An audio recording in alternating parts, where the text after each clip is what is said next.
Muchas gracias, Alejandro. Primero, gracias por invitarme, porque yo técnicamente no soy deleuziana y no sé muy bien qué hago aquí.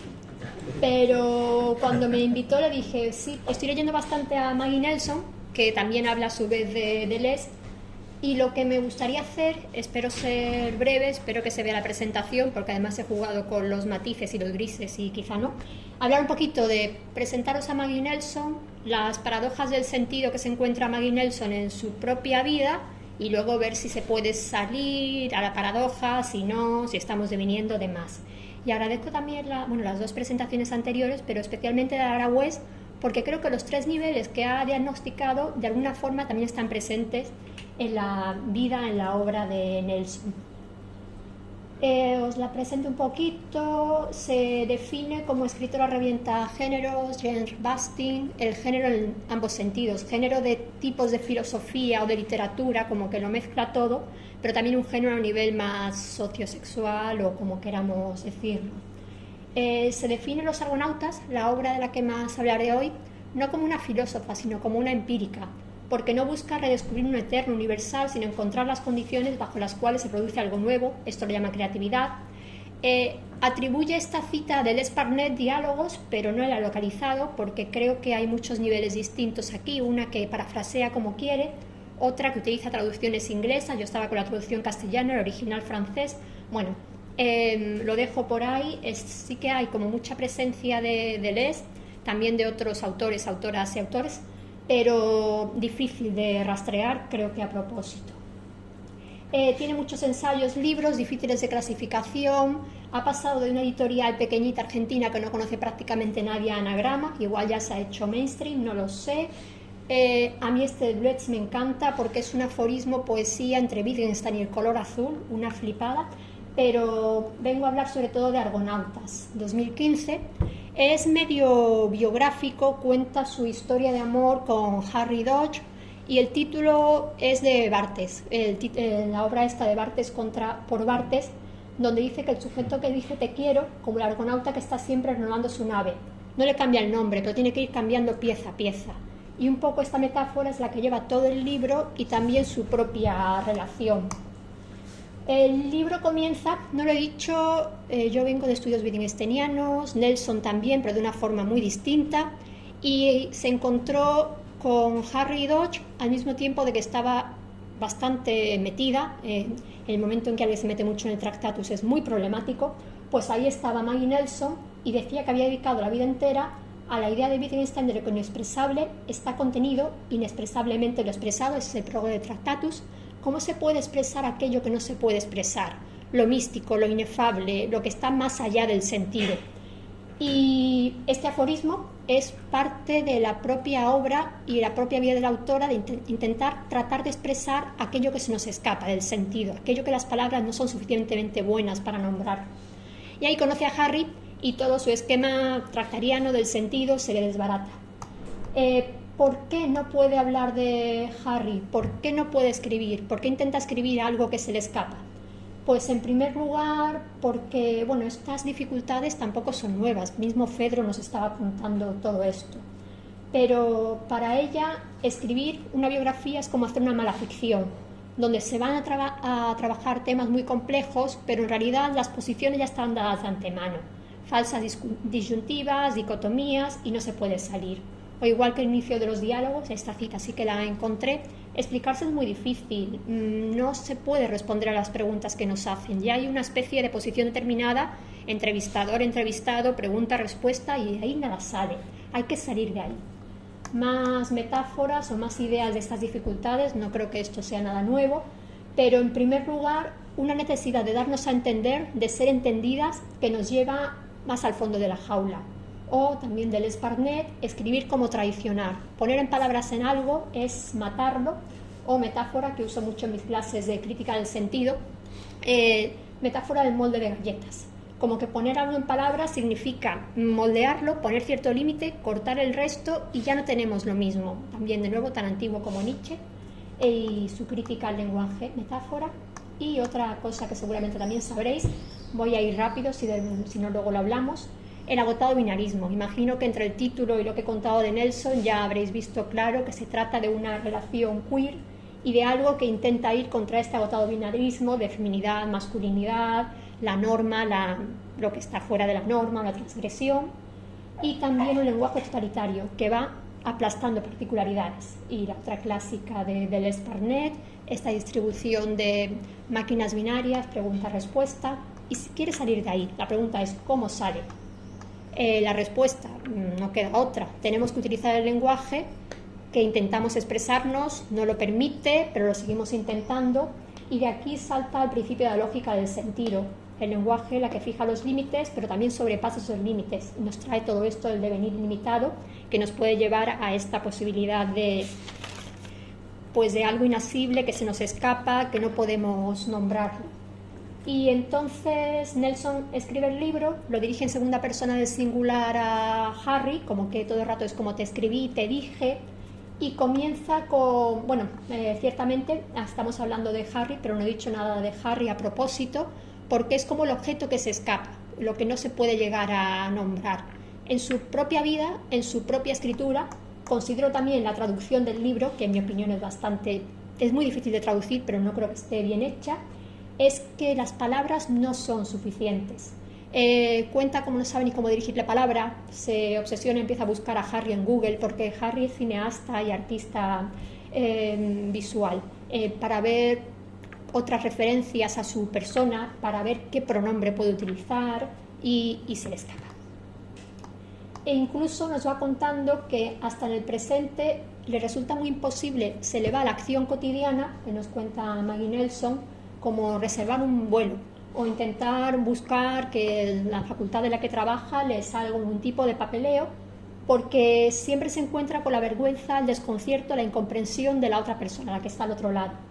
Nos cuenta Nelson aquí que no es que ella se avergüence de salir o estar casada con una persona queer, sino que las personas de su alrededor hacen suposiciones y no saben si corregirla, la palabra no es suficientemente buena, y nos trae esa sensación de vergüenza, de malestar que ha trabajado bastante Admed en fenomenología queer, donde el malestar no es tuyo, el malestar viene de la otra persona y de la relación, pero voy a dejar a Admed de lado porque tampoco quiero mezclar mucho. Ya voy al tema. ¿Cómo escapar de la trampa del lenguaje? ¿Cómo expresar aquello que se nos escapa, que no podemos expresar? ¿Cómo nombrar a Harry?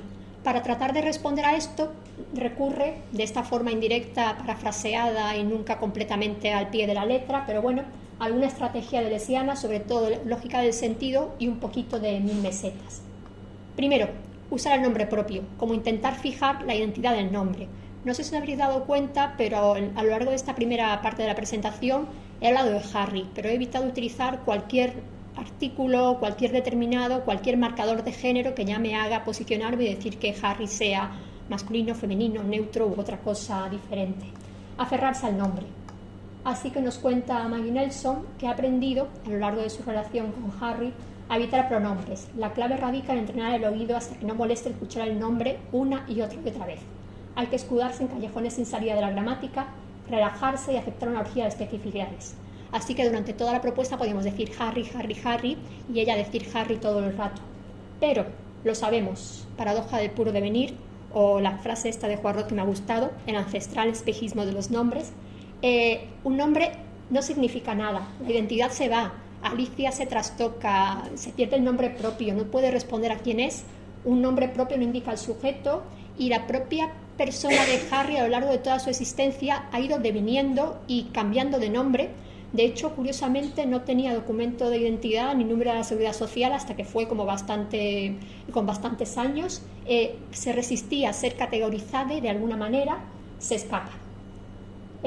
Segunda posibilidad de aferrarse a algo, de nombrar a algo, pues inventar palabras nuevas, alterar la gramática, traer nuevos pronombres, lenguaje inclusivo. Y aquí podemos ver que Harry puede ser un elle, un x, un they, como ha sido hombre trans, una boyera masculina en T con testosterona, Bach, identidad no binaria, marimache, algo así como una identidad no binaria, andrógina, pero nos vemos con otra parte, otra cara de la paradoja, otro problema, la reificación de los nombres, como que de repente se estabilizan y ya da sensación de que hay una identidad que corresponde a una esencia fija, algo como que realmente está cerrado, y no se me ocurre mejor forma de representar esto que así. Como que ahora hay como muchas pequeñas unidades identitarias separadas entre sí, cada cual con su símbolo, con su nombre, con su realización, y en mi opinión perdemos más tiempo en hablar de qué somos y menos en hacer acciones colectivas todas así en grupo. Pero bueno, esto es solo una ilustración de una dificultad que está intentando aferrarse Maggie Nelson de cómo podemos llamar. Y más cosas. Las palabras no bastan porque reifican y podemos introducir palabras nuevas. Podemos decir cis y trans, pero luego se reifican los significados. Y luego trans puede funcionar bien. Yo creo, bueno, Maggie lo va contando a lo largo del libro, que no está diciendo que hay una forma correcta de hacer cosas. Hay como tentativas de intentar expresarse sabiendo que todo tiene un límite.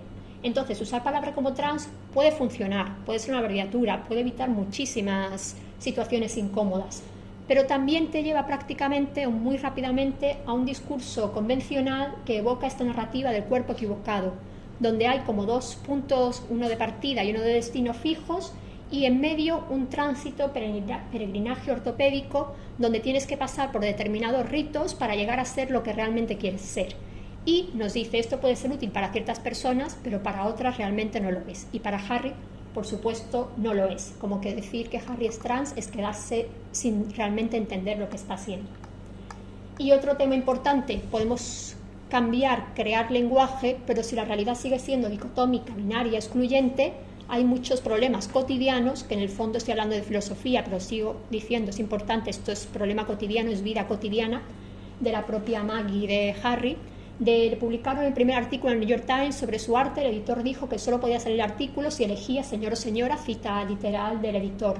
Problemas más personales. Harry, en una maraña burocrática, no pudo adoptar legalmente a su hijo porque la madre del hijo decía no quiero que firmes como mujer, yo quiero ser la madre, tú eres otra cosa. Pero por la legislación de California en el momento tampoco podía poner padre, así que se quedó sin adoptar a la criatura.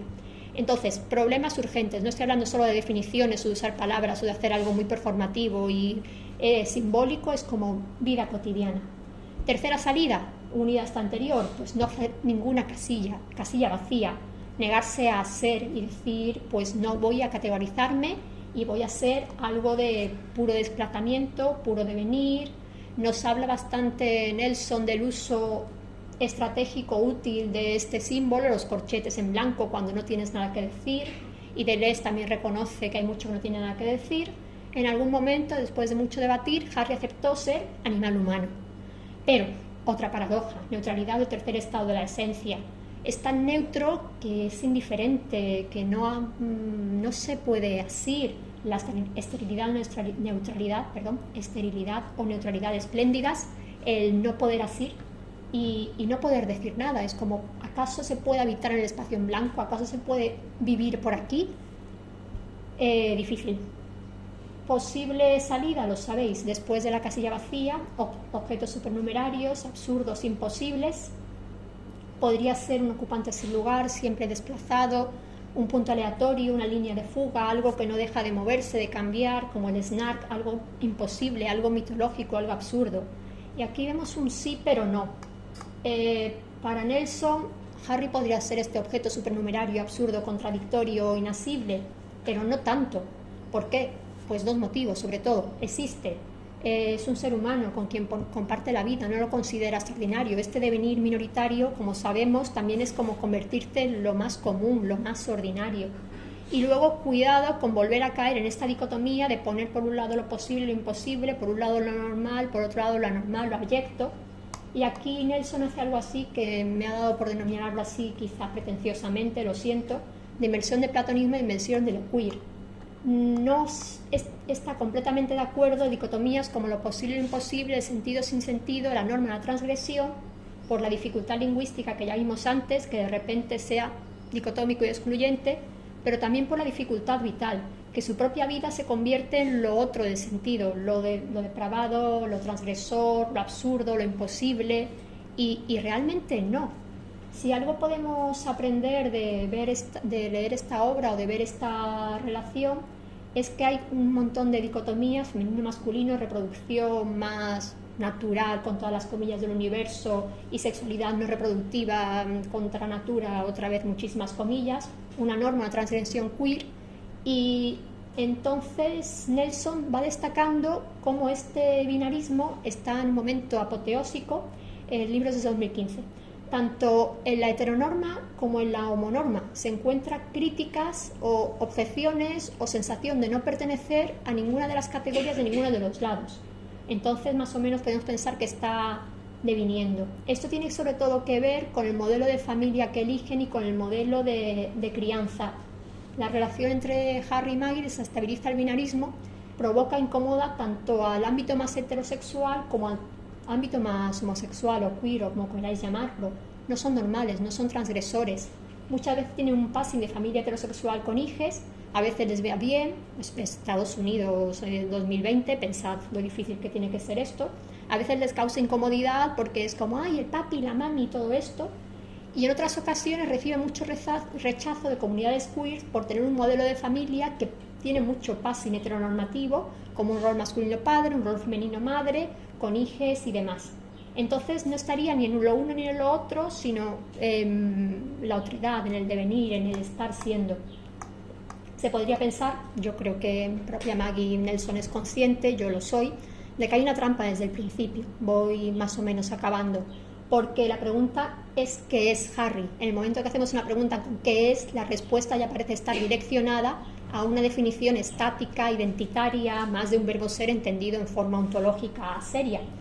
Nos podría llevar a pensar que Harry es, que todos somos algo fijo, pero no, Harry no es, Harry está deviniendo, deviene, así que podríamos pensar que Harry puede ser un ejemplo, ilustración viva del devenir.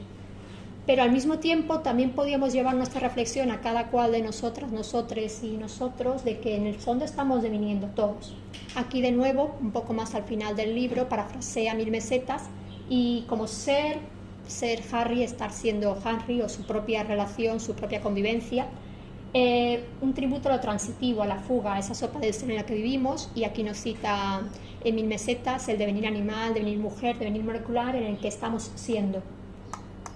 Entonces, ¿cómo salir? ¿Cómo devenir? Igual no hay salida, es muy difícil expresarlo, pero intentaré algún puntito de conclusión. A veces cuando no hay fin, hay cierre porque ya no tienes más tiempo, así que ahí voy. Un uso estratégico de los nombres y las categorías es necesario porque si no se nos iría el sentido, sería inaprensible y todo se nos escaparía. También por un contexto político con Trump. Aquí cuentan, ya no he traído más citas para no extenderme, pero al final se casaron porque ante la amenaza de no recibir ningún tipo de subsidio, de que si alguien falleciera la otra persona se iba a quedar como completamente soltera, del tema de la crianza, decidieron casarse, unas escenas muy surrealistas, no voy a entrar.